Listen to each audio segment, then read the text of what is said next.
JT Crowley is Talking Books. On the show, you'll hear from emerging talent and seasoned veterans from around the world.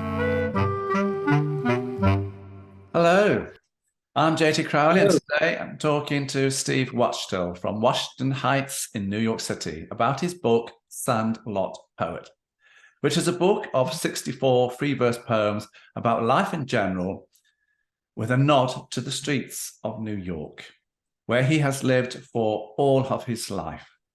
He was born in Brooklyn and lived there until he was 9, when the family moved to Long Island.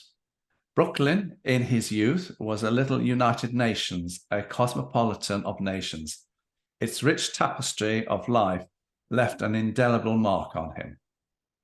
Steve has worked as a psychiatric social worker for more than 50 years, something he and his wife Maxine both enjoyed doing and still do it to this day, everybody. His family were avid readers, so books have been at the very heart of his life. But it wasn't until 1976, sitting in a New York park, did the inspiration of writing poems come to him. Since then, he has written 8 poetry books and 7 children's books. So, without me waffling on any further, let's invite him on the show to talk about himself and his book, Sandlot Poet. Steve Wachtel, come and join me. Thank you, John. Good to be here.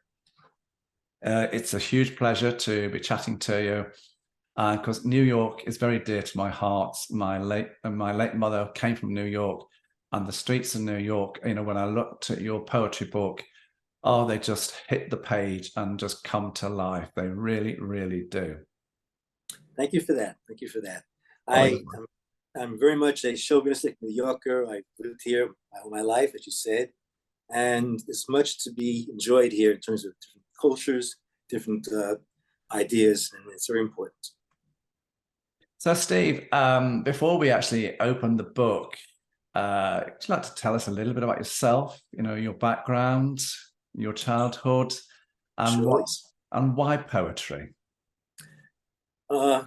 In terms of my background, as you mentioned earlier, I was born in Brooklyn and grew up in Brooklyn to the age of 9, then to Long Island. And I was very fortunate to be in two ways. One was to be in the Farmingdale School District in Long Island, and had very fine teachers there who emphasized writing and expression. And that really was very helpful to me, because that was something that's inbred in mine, I think, to some extent. Also, my mother and father were avid readers, and they encouraged me to write. They weren't writers themselves, but encouraged me to write. And I wasn't terribly successful at first, certainly, because writing, I think, is a process and you have to learn it. But the teachers in the public school really helped me a great deal and influenced my future development. Your father, I believe, loved the genre science fiction. Yes, my father had, in the basement of our home, he had all these old astounding science fiction and Asimov's science fiction. And I read very often in the basement. I would sit there reading it and discussing with him afterwards. He was very knowledgeable in science in general. He was knowledgeable in almost everything. He was a brilliant man. And it influenced me very much, because he had a great vocabulary, which really helped me along. And he encouraged me to continue writing. In fact, he even typed up some of my writing, which I sent out to be published. And of course, it was totally rejected at first. But it encouraged me to keep going. Absolutely. That's the whole gift of, if you're going to write books, is to keep going and keep going. That's just life. If you've got a dream, follow it, but you've got to keep going. Don't worry about the setbacks. They're just minor knocks. You've got to keep forward and keep positive. Absolutely. That's what I do in life. And that's what everybody else who's successful does, keeps going. Now, Steve, so that people can get a flavor of your poetic verses, may I suggest that both you and I read some of the poems to people, to the listeners, so they can get a glimpse of, into your poetic world, of life in general, and of course, life on the streets of New York, seen through your eyes. At the end of the reading, would you care to reveal the message within the poem and why you felt it was so necessary to put that particular poem into the book? So there are 64 free verse poems in this book, everybody. So Steve's going to read 4, I'm going to read 4, and he's just going to talk to us about the 8 poems. That's the best way we can do this podcast, everybody, so you can get a flavour of what this book is about, rather than us two going on and on. Let's listen to the poems. So, Steve, would you do me the great pleasure of starting off with the poem, A Different Glory? My pleasure. I was a terrible little leaguer, 1 hit in 3 years, but I stayed eager to try and stay with my peers, some of whom went on to Sandlot glory days, were looked upon as gods to be praised for their ability to strike a round ball with a round bat. Truly a feat denied those like me, a non-athlete all-star, in fact. But today, I made some hits to cheers, at least in my mind, in a different sport that fits me better, where I'm inclined to weave words in my peculiar way into rhymes and schemes that together have their say, pleasing myself and others, it seems. So I'll never be in the Hall of Fame, and no Frostian all-star, I know it. At least now I'm in the game, truly and finally, a Sandlot poet. So what is a Sandlot poet? Basically, a Sandlot player is someone who plays locally. They play catch-up games, and they're very often talented people, but not on the level of going to professional or even semi-professional, really. So a Sandlot poet to me is someone who has some ability, but is not like Robert Frost, for example, or those in the Hall of Fame as far as I'm concerned. So it's someone who basically can put words together to please himself and others. And well, they'll become famous, perhaps. They will have their say. Now, I know, I loved it. The 2 lines that kickstart the book are, I was a terrible little leaguer, 1 hit in 3 years. What's a little leaguer? You know, for us non-Americans, what's a little leaguer? Little League Baseball in America is for people basically from age 8 to, let's say, 16 sometimes, different levels, of course. And they welcome almost everybody from a local area. You can join, and you play about 12 to 15 games a year, probably, on sandlots in the area. And you basically enjoy the game with other young people of your age. Ah, got it. Yeah, so let's move on to Morning Becomes Electric. Would you care to read that one for us? Yes, certainly, I'd be pleased to. I wake each early morning to the song of a cardinal, the song of a blue jay, the twittering of their performing, giving sweetness to the start of all my many hopes for the day. The rising sun pauses too to listen. All its harmony for that short space. And I stretch, feeling old bones become new again. Gray hairs glisten, and all things stolen by time I bemoaned, briefly return, and my life is graced. Why that poem? Basically, I always liked the poem when it became lecture. And I think that was a takeoff on that to some degree. Also, the morning time for me is a time when I'm relaxed generally. I'm waking to the sun, waking to the sound of the birds, and every possibility is still open at that time. Nothing is prevented. Nothing is too hard to accomplish. And I think it inspires me to move on and to do the best of my day. Where do you write your poems? I mean, or where do you think them up? Is it on a park bench? Is it on the subway? Is it on the streets? Or is it in your apartment looking out the window? Yes. It's all the places. I've written poems in my head walking to places. I've written poems sitting on a bench. I've written poems in the bathroom, to be honest. And I do a lot of the writing in my head to some degree. Then I go to my iPad and I really stretch it out and polish it. Wow. Because everybody's different, aren't they, when they write poems? Absolutely. Now, I'm going to read, everybody, one of Steve's poems, and it's called Begone and Begun. Where have all the loving kinfolk of my youth gone? All to Ghost Town. I see them only in passing dreams, and the bittersweet theatre of memory. I sometimes find comfort in that ephemeral treasury, though it slips quickly away and streams into the backwaters of mind, never more to be found. It is for me a painful and grim joke to gaze back at the gift that I had, when it was taken for granted, its worth unrealized and unappreciated. Now, too late, I wished it were again mine. But I know you cannot define your life by what's gone, rather by what's initiated. So I will look forward to reaping what's planted, and for that fresh start, I can only feel glad.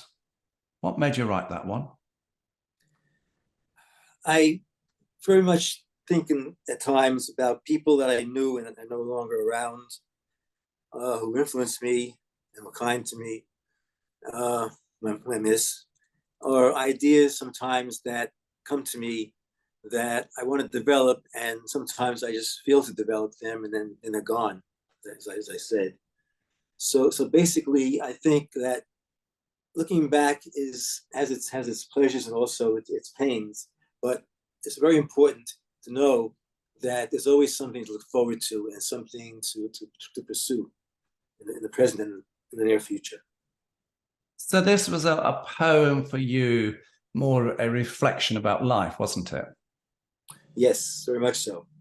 Very much so. Now, everyone, I'm going to read another one of Steve's poems, and it's called Washington Square. Now, when Steve and I were chatting about putting this podcast together, I looked at his book and I explained to Steve that my late mother, who was born in Manhattan, she would have walked across Washington Square.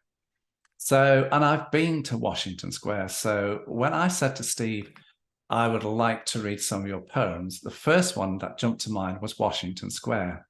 So I'm going to read it purely from a nostalgic point of view, from being in Washington Square and knowing that my late mother and her sister and her brother and her mother and father walked through that square as well. So it's very poignant to me. He said to me just before we came on, I knew you were going to pick that one, and I wasn't going to let him read it. And the band played on. Jazz sweetened the air in Washington Square Park, rocking to a pre-COVID beat. You and I had a first-class seat, sitting on that bench until dark. That day was an answer to a prayer, to see the many in marathon jubilation, a covenant of renewed life from a nightmare of death, a rebirth of human spirit that never surrenders, even in the face of the pale rider's din. And now we no longer hear it, greeting each passerby with every breath, alive again in shared celebrity mood. Is this you talking about coming out of COVID, the pandemic, and being free to talk to people again and interact? At that time, COVID was still very strong. And my wife and I felt we had to get out of the house. We did. Went down to Washington Square. And to see the people there interacting and still carrying on life, it was very important for us because there's so much death around us, and so much was gone, that to see some of this come back again gave us hope for the future. You know, when my mother and her siblings were alive, well, particularly my uncle and my aunt, who were older than my mother, when they went to school, they would come up along 7th Avenue, everybody, they would cross into Washington Square, and they would cross over, and they would end up walking up 5th Avenue. And I can always remember, everybody, that they would tell us the story, that's myself and my brother, my sister, that they would watch the Empire State Building going up as they walked to school. Huh? Huh? That's an experience. It is an experience, and it's something that, when my brother and I, we visited New York on separate occasions, we can envisage, the generation that went before us, walking up these streets and watching, the buildings going up. And my late uncle, he could often recall he would go swimming in the River Hudson. You wouldn't do it nowadays. No, don't think so. No. So this is why, I love Steve Wachtel's poetry. It's all about life in general, but the life on the streets of New York where he comes from. Thank you for that. Steve, would you care to read Archimedes to us? Very much so. Thank you. Archimedes, master mathematician, transported by his theory, proclaimed, "Give me a lever, a place to stand, and I'll move the world." Move the world? What a notion. Hard enough to move yourself, let alone this spinning top of billions. But Archimedes had a wonderful madness. It's his method that was wrong. Move the world? Forget a lever. Better use a poem or a song. Why this one? Archimedes fascinated me. I read about him in school, of course, and sometimes even later a little bit. And he was a brilliant man, and his idea was daring, very daring idea he had. Thinking about it, though, I realized that the idea of moving the world, truly moving the world, you need to have something that strikes a number of people and that they really relate to. And I think poems and songs have that. So I think that's a better way of moving the world. What would you say to people who don't like poetry? Get a life. No, basically, I would say to them, because I've run into people like that. I know people like that. And I say to them, what about poetry turns you off? Is it that you can't understand it? Is it that the wording is false to you somehow? What is it that turns you off about it? And someone can tell you that it's the ideas just don't catch for them. So others will say that they were forced to read it in school and they hated it because of that, and it carried over into their later lives also. So I think you need to give things a chance at different times of your life. In other words, something may be distasteful to you one point of your life, another point of your life, if you give another chance, sometimes it catches for you. So I encourage them to try it again. So when you write your poems, do you find it very peaceful, very spiritual, very comforting? Most of the time, I'd say it is comforting and it is spiritual. Sometimes it's frustrating because you can't get the word that you really need. But overall, when it's completed, when you look at it, it's almost like Michelangelo looking at what he did out of marble. It's just an idea in your head, and you chip away at it, and you create something from it. And that's very comforting in many ways. When I looked at the next poem that you're about to read, I thought, the brotherhood of strangers who unshell for him with amused smiles and gently shaking heads. I thought, I'm glad you chose this one to read because I love it. I was deciding, I'm going to read this one, but then I saw Washington Square and I thought, no, Washington Square. Would you care to read us Marty? I'd love to. Marty leads the charge into his world, carrying me on his broad-shouldered belief, like a guide in the jungle. He sees beyond the boundaries I've set to survive, sees waves of flowers in a junkyard lot, the brotherhood of strangers, one shelter him with amused smiles and gently shaking heads, that wonder at the wisdom of a fool who schools us all in a method that's mad to reject. It's the nicest day, he trumpets, like Gabriel, clutching candy bar caviar in one hand, the other embracing all the world's sweet secret light. I can see only through his eyes. What was the concept behind that one for you? Marty, sorry, Marty was a patient of mine, and he struggled with a lot of things, and he was good to work with. And he died too early, died too young. And I felt that it was in some way of giving him life again to write about him and to write what I remember about him. It was very painful for you, wasn't it, writing this? Yes, it was. Do you think Marty would be very proud of what you've said? I think he would have liked it. He sometimes would come to the office and say, "Am I the commander in chief?" kind of thing. So it was some ways he looked at himself unrealistically, obviously, but also he had pride in himself, which I think was very important.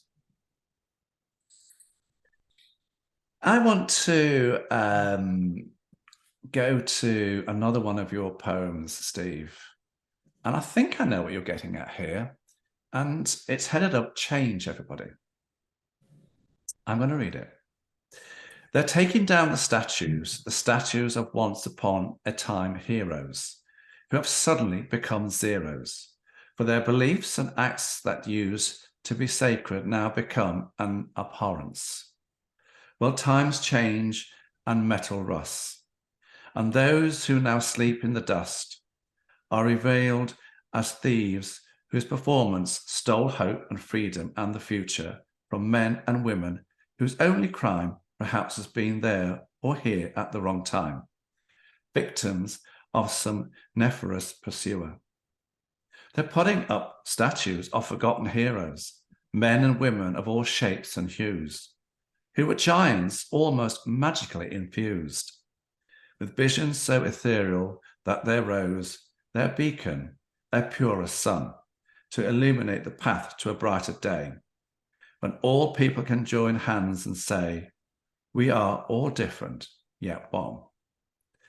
This, I think, you're referring to some of the statues that have been removed in public places because of the tracing back to the history of the slave trade, tracing back to America's past, with African, Black African communities, issues there. And this is what you're talking about, isn't it? It's removing those old statues and putting up new ones. That is certainly the influence for that. Basically, I think people can also be judged, or a nation can be judged, not only by its villains, but also by its heroes. If your hero is someone who oppressed others, who stole life from others, who stole joy from others, I think it says things about your nation that need correction. And I think taking down some of those statues is a start of correction in that direction. And putting up new ones of people who influenced us and really and made us feel better about ourselves, I think is important too, because if a statue is up, you can point to that and start to tell somebody the story behind that statue. And I think that's part of what we need in these times, especially. Because if I'm right, I think some of the statues that were taken down were linked to the Confederacy, weren't they? Some of them were, yes, absolutely. Yes. Absolutely. Not bad for a British person to talk about that, eh? This is true. see what time can do. Yeah, well, I've interviewed lots of American authors and who've been talking about the history of America, and I've learned so much by doing these podcasts about America's history, the Confederacy, the discrimination, the racism, all sorts of things. And it's been wonderfully eye-opening, believe you me. Sure it has. I absolutely loved the next poem that I'm about to read, everybody. And it's headed up vocalized. Your voice rides the summer breeze and plays among the summer leaves, then gently pleasures my ears. But I find the beauty paints with tears. My face, looking back across the years. We were together in nights like this. when I would treasure each kiss. From the bounty house of your love, yes, you have gone to some place of your new dream of sweeter life. You always laughed when asked to be my wife, saying, let us rejoice in today's feast. Forever is too far away and joy decreased. Now in tomorrow's worries can never be reclaimed. So let us take our pleasure and let the future bring what it may. And now the future has taken you away, leaving me only the haunting memory of your voice and the cold comfort of fragile reverie. It's a very sweet, endearing poem, and it's obviously it's a reflecting. It's a reflecting poem, isn't it? It is. Also, the interesting thing about this is that when I was growing up, we had to write an essay each week for school, and I was having trouble with that. And I said to my mother, I can't write this. I don't know this. I said, well, it doesn't have to be true. You can make up a story. And I said, wow, I always felt it had to be true. And then I learned from that to make up things. So this is part personal experience, but also part experience of others that have shared with me. And it's put together from that. It's amazing. I loved it. And that's why I wanted to read it. That and Washington Square, everyone. So as I could tell you that, yes, I have American roots. Steve, though you've written books, you've written children's books, this isn't the only poetry book that you've written. What's next for you? Is there more books coming down the line? Spill the beans here. Yes, sir. I have 3 children's books that are being published, hopefully in the near future. They're still working on them. The publisher's still working on them. I've written, besides that, 3 others that have been rejected so far. So I'm looking to see if those can be accepted somewhere. And I write almost every day. So I write poetry almost every day, and I'm working different children's books every day. And I think that a writer must write. If a writer doesn't write, then basically you're going to dry up. I had a 2-year period where I couldn't write anything. And it was a very, very painful period. So when that was over and I was able to write again, I said to myself, you must push yourself each day to write. You can't expect that this is going to just jump into your head suddenly. You must write every day, try to write every day. So I do that. And so hopefully there'll be more books coming out. And if not, then at least I have the joy of writing them. Let's hope I get the opportunity to interview you about them. I would like that. Who would you see as your market, Steve? Who do you want to read your books? Are they aimed at men, women, young people, old people, people of, different race? Do you think your poems are for everybody, basically? Poems are for everybody because I know that different people, I share my poems sometimes on Facebook, and I've gotten people talk to me about it and tell me they like it and why they like it. And they're all different backgrounds, they're all different ages. And I think that poetry does that. Children's books obviously are more, you want them more to children to relate to them. Some adults can also, obviously, but you want the children to relate to them.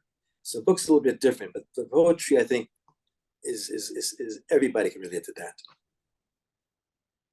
There you go. Where can people get your books from, Steve? They can get them from, it's from particularly Ex Libris. They can also get them from Amazon, of course, Barnes and Noble. I don't have a website right now. It's under construction. I had one. I wasn't pleased with it. So I'm trying to get some help to do it better next time. So that's not up yet. But those are the main sources to get my books. There you go, everybody. That was Steve Wachtel, and that is his poetry book, Sandlot Poet. There are 64 free verse poems in there. All sorts of things about life. Some are reflective, some aren't, some are what's going on in the world. But for a New Yorker like Steve, a lot of them are what he sees on the streets of New York as he walks along the streets, and what he sees from his window, what he sees from sitting in a park in New York. And that's his life. Sitting, observing, watching, and then putting those observations into poetry. And it's very clear that he does it brilliantly, having read his book, Sandlot Poet. So my recommendation to you all is go and have a look at his book, Sandlot Poet, because it is just beautiful. Thank you, John. Steve, thank you very much. It was a great pleasure. Thank you. And it was likewise. I'm JT Crowley. Thanks for listening, watching, wherever you're in the world. Until next time, stay safe.